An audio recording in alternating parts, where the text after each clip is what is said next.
Before we begin, can I encourage members to wear masks when they are not speaking, in line with current government guidance and that of the House of Commons Commission, and also to give each other and members of staff space when seated and when entering and leaving the room. Gareth Davies to move the motion. Mr Davies. Thank you very much, Mr Robertson. It's great to see you in the chair for what is my first ever Westminster Hall debate. So it's great to see you. Hopefully my performance will not mean that it is my last. I beg to move that this House is considered investment industry exposure to modern slavery, one of the most prevalent and egregious violations of human rights in the world today. I would first like to welcome the Minister to her new important role.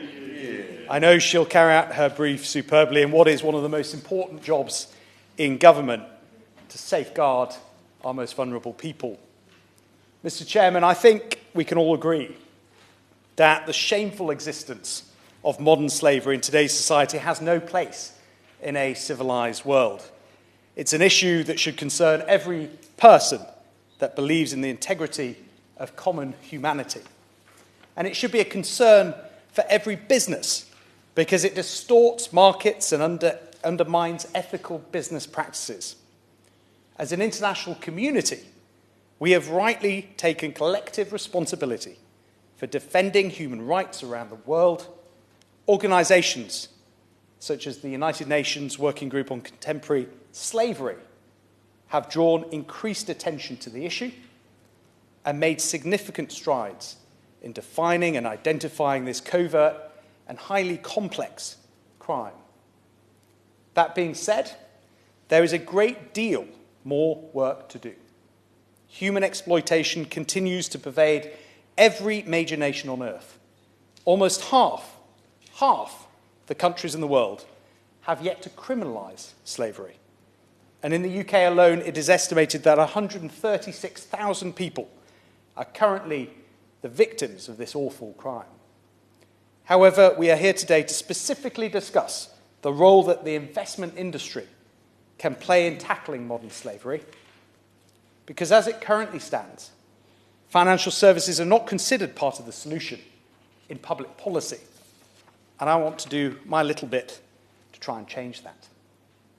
Mr Chairman, we must first acknowledge, though, the great work that this government and successive Conservative governments have taken in tackling this issue, thanks to the leadership of my right honourable friend, Member for Staffordshire Moorlands, together with, of course, our late friend and colleague, James Brokenshire, who was the Security Minister at the time, has passed the UK Modern Slavery Act in 2015.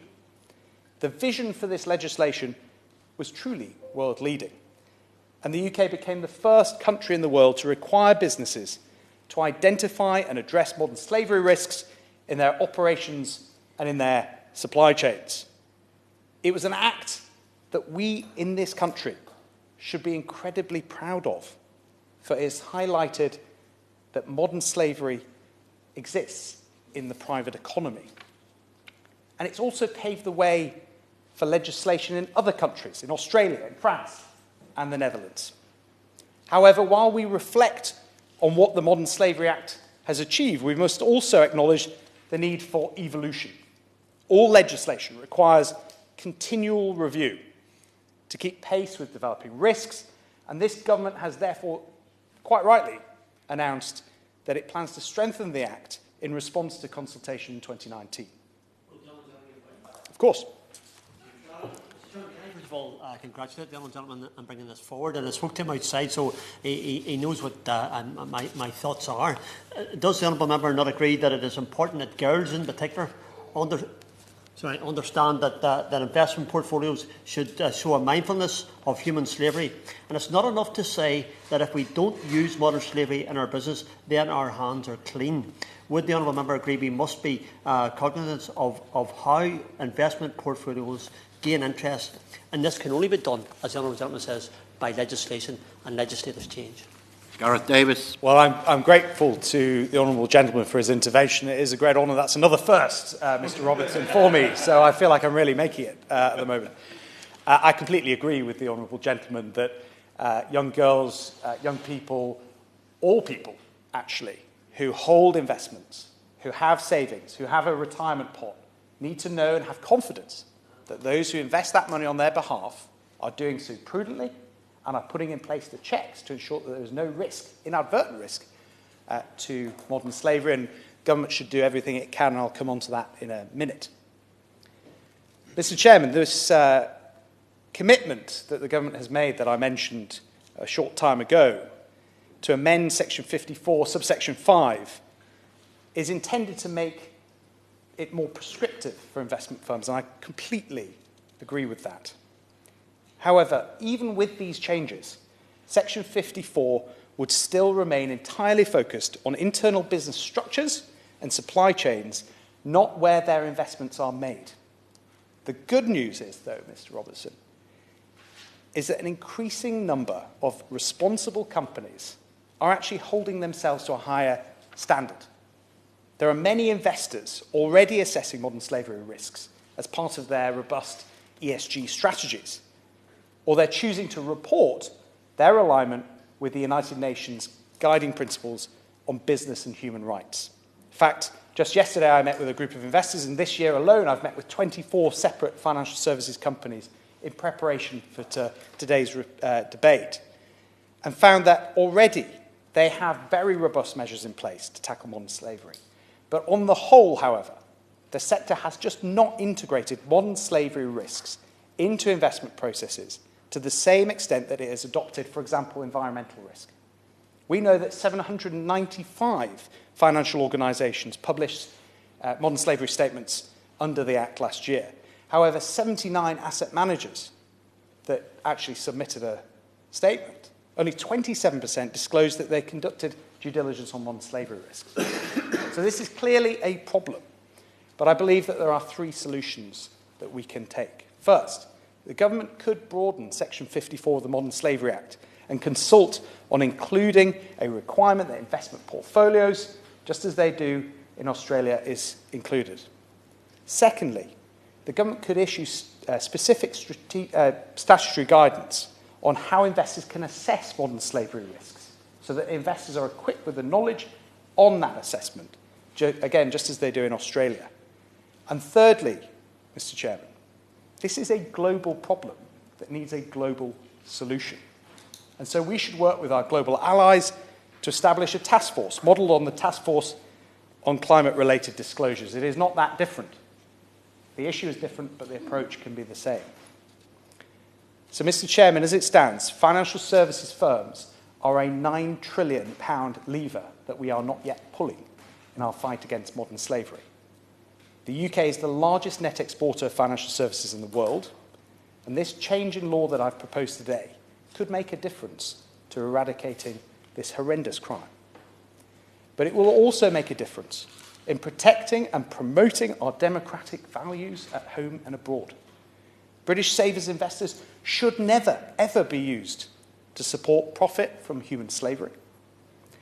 And this matters for global Britain, as our leadership in this space will create both prosperity at home and help promote our values abroad.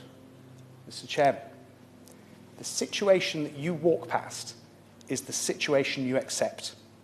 This is an issue hidden in plain sight. We need to pull every lever we can to end it once and for all. Thank you. Thank you, Mr. Chairman. It's a pleasure to serve under your chairmanship. And can I start by congratulating the honourable gentleman from Stamford and Grantham, or rather the other way around, for securing this debate. He and I have been discussing this issue for quite some time, and he has led admirably in assessing the requirements that are needed to be able to address this issue using his own background and experience from the private sector in this place, and what a speech that was. I'd also like to start off, Mr. Chairman, by thanking Human Trafficking Foundation, which I believe my right honourable colleague to my right also has a relationship with. But their work has been absolutely extraordinary in highlighting and identifying the issue around modern slavery and indeed human trafficking. And indeed my predecessor, Anthony Steen, has a large role to play in this and continues to perform those duties in a very, very meaningful and effective manner. Now, I'm conscious that there is a limited amount of time, and I don't want to interrupt the words that are going to follow me and the Minister's response, but I just want to touch on a few points that we understand from what was passed in 2015 under the Modern Slavery Act. It was a landmark piece of legislation, and all too often in this place we talk about every piece of legislation being a landmark piece of legislation. This really was. It really was unique in the world, and it has been followed, as already has been said, by Australia, France, and the Netherlands.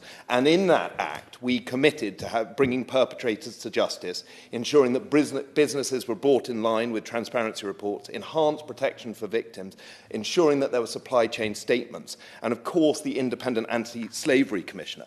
These are all very integral and important points to have included, but we also have to assess their effectiveness in delivering and making sure that businesses are following suit, not just going through the rigmarole of ticking off boxes to say that they have complied with the statements. It has to have teeth. And this is where the opportunity comes, because the UK has global leadership and we have global power in being able to set up initiatives like this. I may, if I can go briefly off topic, Mr. Chairman, talk about the illegal wildlife trade. In 2013, 2014, the UK launched a transportation task force in which we brought private, public and charitable organisations together to disrupt the illegal wildlife trade network. We then have begun to bring in financial networks to be able to look at data analysis and be able to see where we can disrupt those chains across the world. This is what we should be doing in this area. There's huge potential for doing it, and there are models of which there are similar that we can replicate in this country. The last point that I just want to make before I hand over is what was raised in the Independent Slavery Commissioner's report at the end of this year. And there were two specific points that we need to look at. First is around data analysis, that there is a huge benefit to being able to bring in financial institutions, to be able to pinpoint and identify beyond the supply chains and businesses' internal structures, to look at where money is being transferred, to look at where money is being invested, and to take that to account, and to make sure that we can therefore be reassured in where our investments are being put. The second is the point that slavery is generating somewhere in the region of about $150 billion a year. And the report goes on to encourage the exploration of the opportunities to partner with financial institutions. We set up the Slavery Commissioner, the Anti-Slavery Commissioner, to make sure that we would listen to those recommendations. These recommendations have come out in the report. We would do very well to listen to them. All I'll say, and as the Right Honourable Gentleman for Grantham and Stamford has said, it is the situation that you walk past that you cannot ignore. And we cannot, in this day and age, look at the crisis, the egregious crime that is human trafficking, and accept that it is acceptable in the 21st century. We have the opportunity to bring those financial institutions together with the City of London, with the power that we have as one of the fifth biggest economy in the world. It's time for us to take the action, to take the lead that my friend and colleague, the gentleman from Grantham and Stamford has said, and to make sure that we can provide that leadership. So I hope the Minister will listen to those words and show the appropriate action. Thank you. Karen Bradley. Thank you very much, Mr Robertson, and it's a pleasure to chair and serve under your chairmanship this afternoon. If I can refer to my entry in the Register of Members' Interest, where the Human Trafficking Foundation does appear, as I am a trustee of said foundation. And can I welcome the Minister to her place? I think this is the first time that I have participated in a debate that she is responding to in her new role. I can assure her, as someone who fulfilled that role for just over 2 years, it is a fantastic place to be, and the change that you can make to people's lives as a Minister in the Home Office with responsibility for this area is absolutely breathtaking, and I know she will find it. It's a difficult job, it's a tough job, but it's also one of the most rewarding jobs in government, and I welcome her to her place, and I know she will do a fantastic job. And if I can also congratulate my honourable friend from Grantham and Stamford for both securing this debate and also delivering what I know will not be the last of his contributions to Westminster Hall debates that he secures, because it was an excellent contribution and set out so succinctly and well the points that he, I know, is campaigning hard on. And I'm also grateful for his willingness to accept contributions from other members in this very short half-hour debate.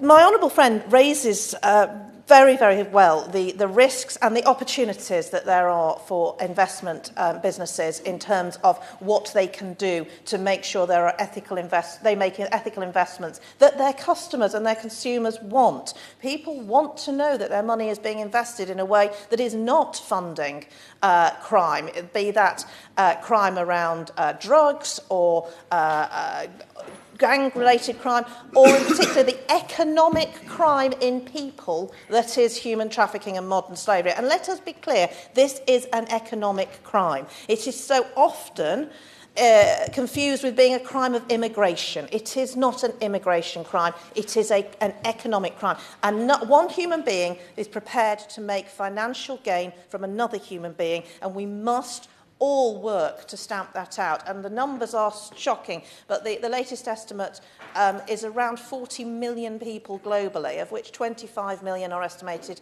to be victims of forced labour and 15 million are involved in forced marriage or other forms of exploitation. But 25 million people globally are victims of forced labour. We must remember that number and work hard to do what we can. My honourable friend is right, and my honourable friend from Totnes made the point as well, and he does have big shoes to fill in taking over from the wonderful Anthony Steen, who is an absolute hero in this area, and without him we simply wouldn't have got to where we did get to with the Modern Slavery Act and where we are today. But when I took the Modern Slavery Act through Parliament, and my honourable friend from Strangford sat on the Bill Committee, I recall, was very, very active in ensuring... No, actually not the Bill Committee, was very involved at the report stage and tabled amendments constantly, including around supply chains. And Section 54 was not in the Act when we started. This had been a bill that had gone through pre-legislative scrutiny, the committee chaired by Frank Field from the other place. And I'm going to call him by name. I know we would normally refer to him as the noble Lord Frank Field, but he is, everyone will have seen the news that he made public last week, and our thoughts go to him as well, another one of the founding fathers of this piece of work. And without Frank and the noble Baroness Butler-Sloss and Anthony Steen and the noble Lord Randall and many others, we simply wouldn't have achieved this. But that pre-legislative scrutiny committee did want to see transparency in supply chain measures.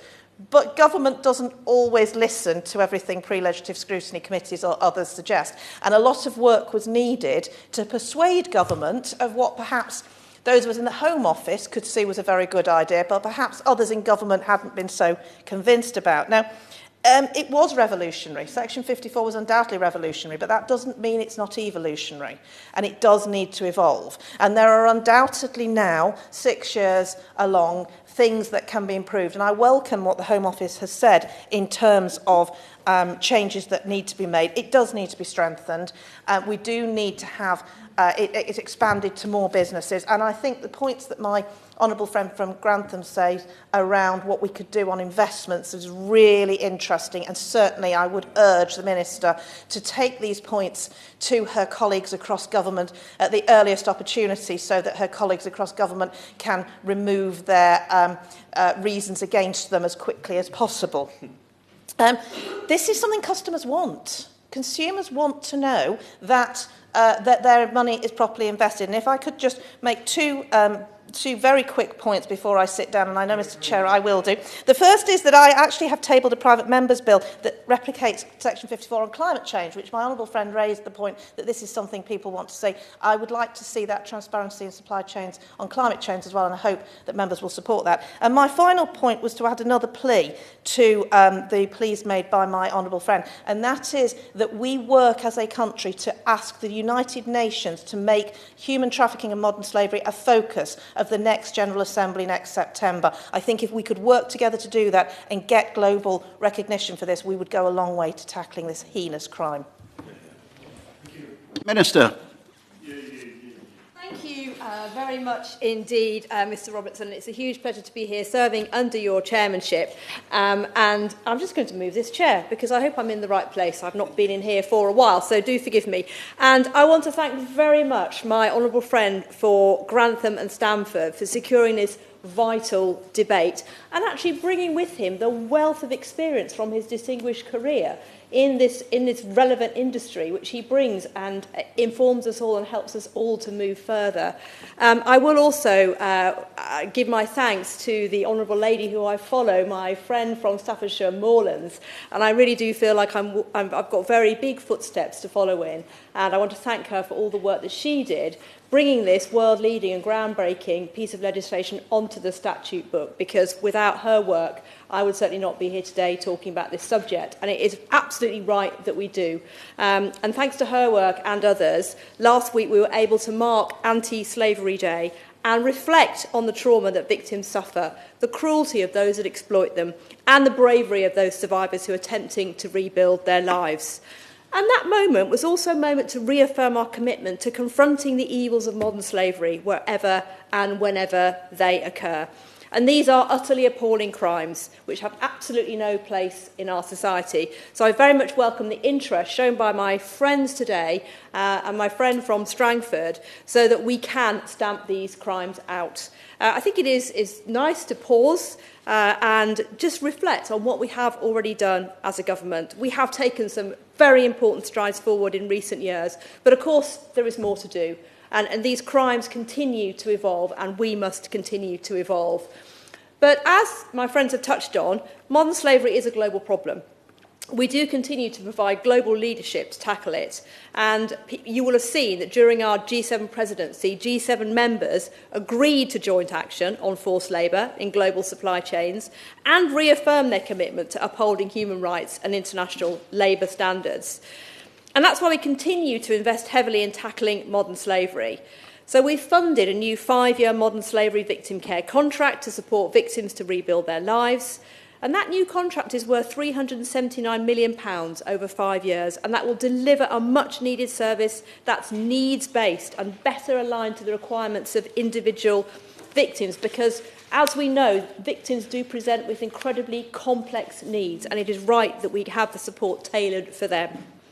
The Home Office has invested a further £1.4 million this year to support the police's response to modern slavery, bringing the total investment in policing to £15 million since 2016. And this funding in the round, Mr Robertson, has helped us to pursue perpetrators and drive an increase in modern slavery investigations and operations.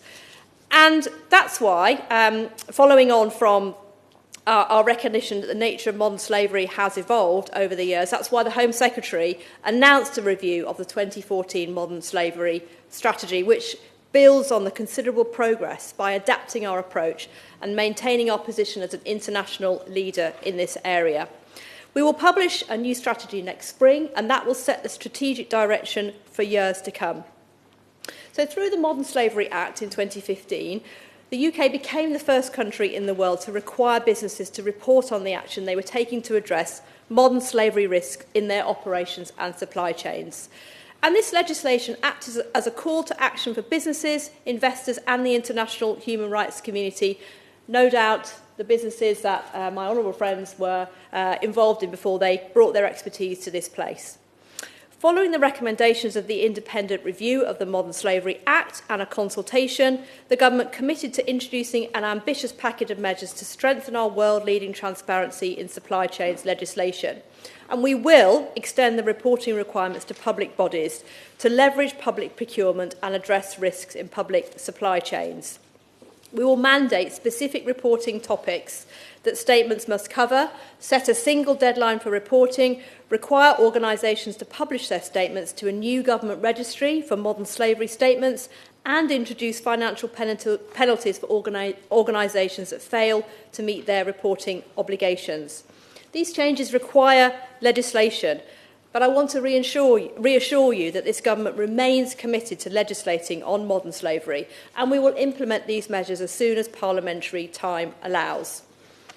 In addition to the changes we have already committed to make, we will consider our future approach to transparency in supply chains as part of our modern slavery strategy review, including how we can best utilise the unique power and the pockets of the financial sector to tackle modern slavery. So let me now turn to some of the specific points referenced in the debate. Individual organisations must focus on preventing harm in their organisations, and we do not believe that physical remoteness or being several steps away from the supply chain is an excuse. Investors do need to hold their organisations to account. As my honourable friend has eloquently set out, people who are saving for their pensions or retirement should not be exposed to criminal activity. So I'm really grateful for all the work that my friends for Grantham and Stamford and Totnes have done in terms of the convening power of what they have brought together, financial institutions and organisations. And I'm also grateful for the Independent Anti-Slavery Commissioner's work, highlighting the role that the financial services sector has to play. It is clear that there's more to do, but investors can help drive this change by fully harnessing their leverage. And that's a message that I highlighted this week at a meeting jointly hosted by the Home Office and CCLA, a fund manager, to discuss how government, businesses and investors can work in partnership to tackle modern slavery. And there are some really good examples of investor-led initiatives with investors taking collective action, such as the CCLA-led Find It, Fix It, Prevent It, and Rathbone's Votes Against Slavery project. But we know that there's more to do here. And so while I'm encouraged by the positive initiatives already underway, we just need to make sure that we are continuing on the right track and that investors are scrutinising their investment portfolios to engage and challenge companies on their response to modern slavery. So, as the contributions have touched on, when it comes to those environmental, social and governance issues, we know that businesses and investors have responded well to the environmental challenges that they face. And so as we look to accelerate progress on tackling modern slavery, the Home Office is working with investors to understand what more we can do to encourage and incentivise businesses and investors to place the same emphasis on social issues. This issue is now rising up the agenda rightly. Of course. I'm Shannon Paul, thank the Minister for a really excellent response. Minister, last week in the press, I was sent to the honourable gentleman outside, last week in the press, a number of MPs, I think over 100, had signed a petition and a letter of concern about investment in Chinese companies that are using the Uyghur Muslims as part of their slave labour. Is the Honourable Lady able to give us any guidance on how we can probably further that in a way to try and make that stop? Minister. I thank my honourable friend for that. This is an egregious example of abuse of human rights, and just because it's happening overseas does not mean that we should turn a blind eye to it. We in the Home Office are looking closely at all these issues as part of the review that we're undertaking into the modern slavery strategy, and I'd be very happy to continue a discussion with him to provide further reassurances on what more can be done. But I want to make very clear from this dispatch box that companies have a responsibility to their consumers and their shareholders to do the right thing and not to enable slavery in the pursuit of profit. So as we look to accelerate progress on tackling modern slavery, it does seem very challenging. But we do know that the business and investor community have taken huge strides, and they have succeeded in making better and more informed green choices. And we should expect and demand those same expectations for modern slavery. We should not walk by, we should not ignore these crimes that are hiding in plain sight. So I've taken very close note of my friend for Grantham and Stanford's call to extend the legislation to financial services so that they address modern slavery in their investment portfolios. Legislation is important, but it is not the only factor driving responsible behaviour. Many organisations report voluntarily already under the Modern Slavery Act and publish modern slavery statements. And I would strongly encourage any responsible organisation to do the same. And I would encourage shareholders and consumers to ask those questions of where they're putting their money and where they're putting their investment. I want to also say to my honourable friend from Staffordshire Moorlands and from Totnes, I've noted very carefully the points that they have both made. I want to reassure them that we will consider extending the scope of Section 54 as part of our strategy review. And in closing, Mr Robertson, let me express my thanks once again to the member for Grantham and Stanford for securing this debate on such an important subject. And I think it is a real tribute to him that he has brought this debate on a topic that is sometimes hidden but should not be. And I want to thank him so much for shining a light on all the work that the government is doing, the many NGOs that my honourable friend for Staffordshire Moorlands, Human Trafficking Organisation, the Anti-Slavery Commissioner and many others are doing on this important topic. Modern slavery is utterly abhorrent, and I can assure you that this government remains steadfast in our determination to root out these crimes, protect the vulnerable and support victims. Thank you, Mr Robertson. The question is that this House has considered investment industry exposure to modern slavery. As many as that opinion say aye. The contrary, no. I think the ayes have it. The ayes have it. We'll move straight into the next debate. If members leaving could do so quietly and quickly, please.